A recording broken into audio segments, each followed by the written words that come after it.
നിയമാവർത്തന പുസ്തകം 5:16. ഞാൻ നിനക്ക് തരുന്ന നാട്ടിൽ ദീർഘായുസ്സുണ്ടാകാനും എല്ലാം നന്നായി നടക്കാനും ഞാൻ കൽപ്പിച്ചതുപോലെ നിന്റെ മാതാവിനെയും പിതാവിനെയും ബഹുമാനിക്കുക. വലത് കൈ ഉയർത്തി പിടിക്കാവോ എല്ലാവരും? ചൊല്ലിത്തരുന്ന ഈ വചനം ഒന്നുറക്കെ പറയണം. ഇങ്ങനെ പറഞ്ഞു. എനിക്ക് ദീർഘായുസ്സുണ്ടാകാനും, ഇച്ചിരി ഉറക്കെ, എനിക്ക് ദീർഘായുസ്സുണ്ടാകാനും എല്ലാം നന്നായി നടക്കാനും, അതായത് ദീർഘായുസ്സും നല്ല ആരോഗ്യവും ആവശ്യത്തിന് സമ്പത്തും വിവേകവും ജ്ഞാനവും നല്ല കുടുംബജീവിതവും സമൂഹത്തിൽ ബഹുമതിയും എല്ലാം ലഭിക്കേണ്ടതിന് കർത്താവ് പറഞ്ഞതുപോലെ എൻ്റെ മാതാവിനെയും എൻ്റെ പിതാവിനെയും ഞാൻ ബഹുമാനിക്കണം. രണ്ട് കൈയും ഉയർത്തി ഒന്നുറക്കെ പറയാവോ? ഹല്ലേലൂയ. കഴിഞ്ഞ ദിവസം ഞാൻ ഷിലോങ്ങില് 10-20,000-ത്തിലധികം പേരുടെ ധ്യാനം കഴിഞ്ഞ് ഞാൻ അവിടുന്ന് തിരിച്ചു വരികയാണ്. ഞാനും ഭാര്യയും ഉണ്ടായിരുന്നു. ഞങ്ങൾ ഫ്ലൈറ്റിൽ ഗുവാഹത്തിയിൽ നിന്ന് കൊൽക്കത്തയിൽ നിന്ന് ബാംഗ്ലൂരിൽ നിന്ന് കൊച്ചിനാണ് വരുന്നത്. അപ്പോൾ ഈ കൊൽക്കത്ത ബാംഗ്ലൂർ ഒരു 3 മണിക്കൂർ നേരം ഇരിക്കണം. അപ്പോൾ ഇരുന്ന് കഴിഞ്ഞപ്പോൾ പഴയ കുറേ മെസ്സേജുകൾ വാട്സപ്പിലുള്ളത് ബോറടിച്ചപ്പോൾ ഞാൻ മൊബൈലെടുത്ത് വായിക്കുകയായിരുന്നു. ഞങ്ങളുടെ പ്രാർത്ഥന കഴിഞ്ഞ് വായിച്ചുകൊണ്ടിരിക്കുമ്പോൾ എന്നെ വല്ലാണ്ട് സ്വാധീനിച്ചു. കോഴിക്കോടുകാരൻ അക്ബറിൻ്റെ അനുഭവം.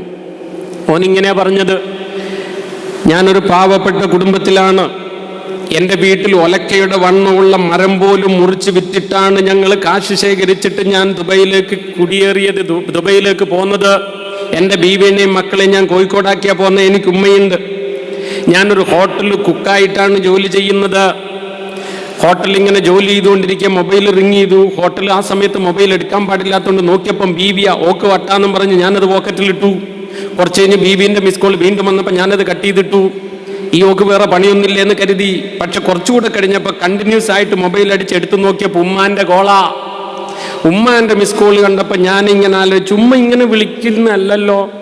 എന്നും രാത്രി 8 മണിക്കല്ലേ വിളിക്കുന്നേ? 8 മണിക്ക് വിളിച്ചില്ലെങ്കിലല്ലേ ഉമ്മ മിസ് അടിക്കാറുള്ളൂ. ഇല്ലെങ്കിൽ ഒരു ദിവസം വിളിച്ചില്ലെങ്കിലേ വിളിക്കുള്ളൂ. ഇന്നെന്തിനാ ഉമ്മ നേരത്തെ വിളിക്കുന്നേ? ഉമ്മാൻ്റെ കോൾ ഇങ്ങനെ കിടന്നടിച്ചപ്പോൾ എൻ്റെ നെഞ്ചത്തൊരു പിടപ്പുണ്ടായി. ഞാൻ നേരെ കാശിയറോട് പോയിട്ട് പറഞ്ഞു, എൻ്റെ ഉമ്മ എന്തോ അത്യാവശ്യത്തിന് വിളിക്കുന്നു, ഫോൺ എടുത്തോട്ടെ എന്ന്. കാശിയർ ചൂടായെങ്കിലും പറഞ്ഞു, ഇവിടുന്ന് ഫോൺ എടുക്കാണ്ട് പുറത്ത് പോയിട്ട് എടുക്കടാന്ന് പറഞ്ഞു. ഞാൻ പുറത്തേക്ക് ഇറങ്ങിയപ്പോൾ ഭയങ്കര വാഹനത്തിൻ്റെ ശബ്ദം. അതുകൊണ്ടൊരു ബിൽഡിങ്ങിൻ്റെ മറയത്ത് പോയിരുന്ന് ഞാൻ എൻ്റെ ഉമ്മാക്ക് ഫോൺ അടിച്ചപ്പോൾ ഉമ്മ പറയാണ്, മോനെ എനിക്കെന്തെങ്കിലും കുഴപ്പമുണ്ടോ? അപ്പം ഞാൻ പറഞ്ഞു, എനിക്ക് കുഴപ്പമൊന്നുമില്ലമ്മ, ഉമ്മാക്ക് വേറെ പണിയൊന്നുമില്ല, ഇവിടെ എല്ലാം നന്നായിട്ട് പോകുന്നു, റാഹത്തായിട്ട് പോകുന്നു. ഉമ്മ ഫോൺ വെച്ചിട്ട് പോയി, ഇനി ഞാൻ പിന്നെ വിളിച്ചോളാന്ന് പറഞ്ഞ് ഞാൻ ഫോൺ കട്ട് ചെയ്തു. പക്ഷെ ഫോൺ കട്ട് ചെയ്തിട്ട് ആ ബിൽഡിങ്ങിൻ്റെ മറയത്ത് നിന്ന് ഞാൻ ഇങ്ങോട്ടേക്ക് പുറത്തിറങ്ങിയപ്പോൾ വലിയൊരു ബോംബ് ബ്ലാസ്റ്റ്. എന്താ പൊട്ടിത്തെറിഞ്ഞതെന്നറിയാതെ ഞാൻ കമിഴ്ന്ന് കുറച്ചു നേരം തലയൊക്കെ അമർത്തി പിടിച്ചിരുന്നു. അല്പനേരം കഴിഞ്ഞ് ഞാൻ കണ്ണ് തുറന്ന് നോക്കിയപ്പോൾ ഞാൻ ജോലി ചെയ്യുന്ന ഹോട്ടലിലുള്ള 7 ഗ്യാസ് സിലിണ്ടർ ഒരേ സമയത്ത് പൊട്ടിത്തെറിച്ചിട്ട് അവിടെയുള്ള എല്ലാവരും മരിച്ചുപോയി. എന്നിട്ട് ആ കഥയുടെ അവസാനം അയാളുടെ അനുഭവം എഴുതിയിട്ട് ഈ അബൂബക്കർ പറഞ്ഞത് ഇങ്ങനെയാണ്: ഉമ്മാന്റെ കോൾ 7-ാം കടലിനക്കരയിൽ നിന്നാണെങ്കിലും നിങ്ങൾ അത് അറ്റൻഡ് ചെയ്താൽ നിങ്ങളുടെ ആയുസ് നീട്ടിക്കിട്ടും മക്കളെ. അമ്മയുടെ കോൾ 7 കടലിനക്കര നിന്ന് വന്നാലും അത് സ്വീകരിച്ചാൽ ദീർഘായുസ് ഉണ്ടാവുന്നു. അവനവൻ്റെ അനുഭവം എഴുതി അയച്ചു. അത് വായിച്ചപ്പോൾ ഞാൻ എനിക്കത് കയറി കൊണ്ടു. കാരണം എൻ്റെ ഉമ്മാനെ കാണാൻ പറ്റാത്തതുകൊണ്ട്. എനിക്ക് പക്ഷെ വിഷമമൊന്നുമില്ല. കാരണം എൻ്റെ ഉമ്മയെക്കാളും സ്നേഹിക്കുന്നവനാണ് എൻ്റെ ഈശോ. കാരണം എൻ്റെ ഉമ്മായിക്ക് ഉമ്മയുടെ മുലപ്പാൽ തന്നെ സ്നേഹിക്കാനേ പറ്റിയുള്ളൂ. സ്വന്തം ശരീരവും രക്തവും വെട്ടി എനിക്ക് തന്ന് സ്നേഹിച്ചവൻ ഈശോ മാത്രമാണ്.